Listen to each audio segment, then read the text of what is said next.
this much hype over an anime transformation since Goku's Ultra Instinct 1-hour special. One Piece fans are losing their minds over Luffy's new transformation, Gear 5th, which will release on August 6th, 2023, about 1 week away from now. It's been 18 years since Luffy surprised us all with Gear 2, his first major power-up. It was just a few months later that Luffy revealed his Gear 3, but it took him 9 years to reveal Gear 4 after that in his battle with the Flamingo. Now, we're about to witness one of the pinnacle moments in anime history, Gear 5th. Toei Animation revealed the transformation early in this video, giving fans a palpable taste of what is to come. This is apparently going to be the most insane anime episode the world has witnessed. I've heard rumors of the crew they've assembled for this Gear 5 special, including Disney animators and some top-notch Japanese famous animators. Some would say that it's going to set the bar for animation so high that everyone will be utterly mesmerized and other animation studios will be crying in the fetal position. So, what is Luffy's Gear 5 in One Piece, you might ask? Well, it turns out that Luffy's Devil Fruit was actually a mythical zone Devil Fruit. We didn't know the entire series, but now we're about to find out.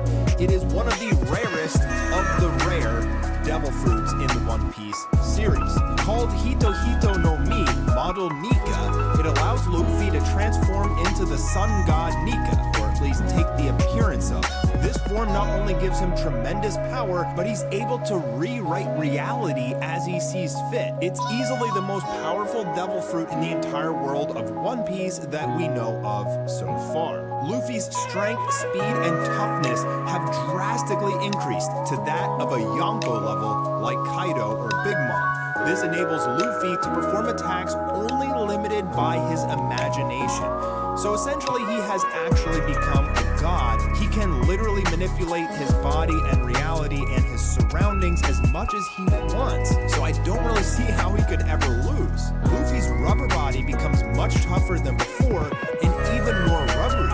He can take deadly hits and get back up without a problem, seemingly that he's invincible. He also has brand new abilities, such as Gomu Gomu no Kaminari, in which he grabs a lightning bolt and can throw it. Gomu Gomu no Escape Rocket, he stretched his arms out of Kaido's eyes and then grabbed his nose to perform a sling-like escape out of Kaido's body.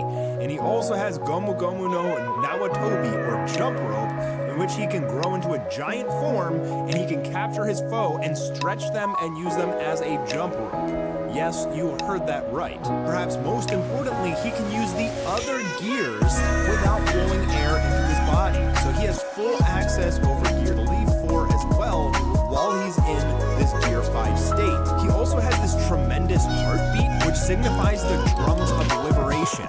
So in the series, if you ever hear this strange drum beat start, you know what is coming. Finally, he can turn his surroundings into rubber, just like I did with Bounce World for my version of Gear 5th. Okay, so a lot of you guys have been asking me what I think of Luffy's Gear 5th form since I put Gear 5 Luffy in Anime War over 5 years ago. To be honest, the more I look at Luffy's Gear 5th, the more I like it. My original idea was one that Luffy's entire body would be furnished in haki, and he would grow to more of an adult stature with the ability to make the surroundings rubber. I think Oda's actual Gear 5th was a curveball that nobody expected. I mean, how were you supposed to know that his Devil Fruit was a mythical zone fruit this whole time? But I enjoy the white godly look of Gear 5th. It's much more suitable for a final form, kind of like Ultra Instinct.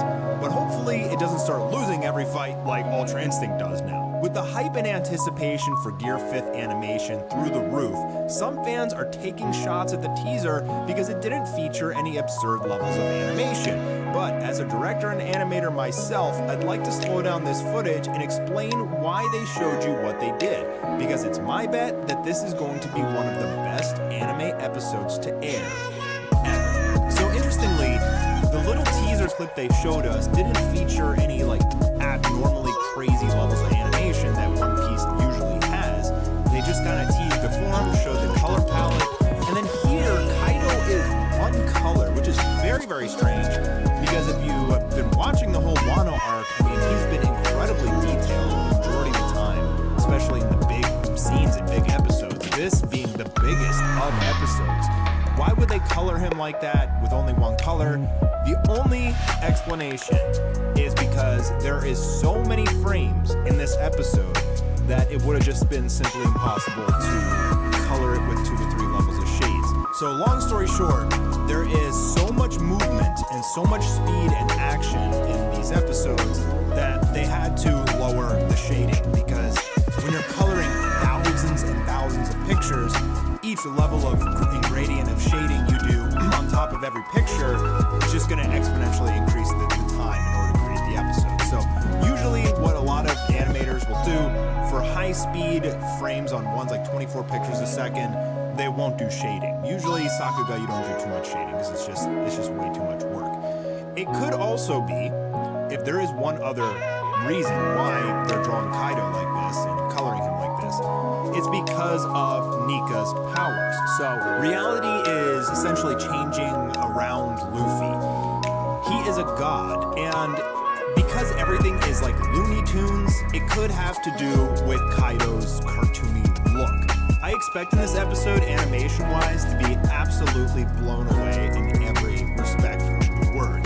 This is such a hype moment for the series, and one thing that Toei's been doing with One Piece is they've been giving us fantastic episode after fantastic episode. I mean, the One Piece animation team is actually a marvel of this world. How they're able to create such unique and powerful animations with so much movement, non-stop. Like, they have episodes that are literally just non-stop moving, and that is just impossible to do unless it's like a movie with a huge budget and you've been working on it for 2 years.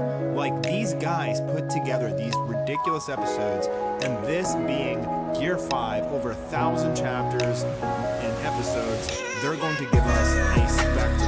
It's pretty obvious. I don't think they wanted to ruin any of it by, with the teaser. And in fact, I'm surprised they even showed the teaser, but Japan does that all the time. Like, they always spoil a major thing that's coming. But in any case, I don't think they really spoiled anything here besides just showing you the color palette that you already know.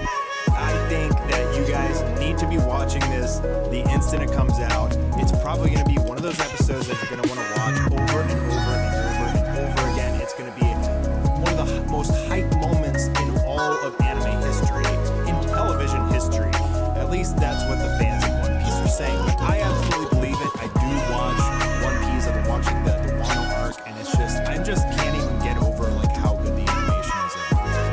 Yeah, and once in a while they'll have some bad animation here and there, but most of the peak episodes that you're really interested in, like these big fighting episodes, like, God, the animation is just like movie grade quality. It's really unbelievable. So I know we're gonna get a spectacle here. Believe it or not, this is my first ever One Piece video. So I hope you guys enjoyed it, and I will see you guys soon for Gear 5, man. I hope you guys are pumped.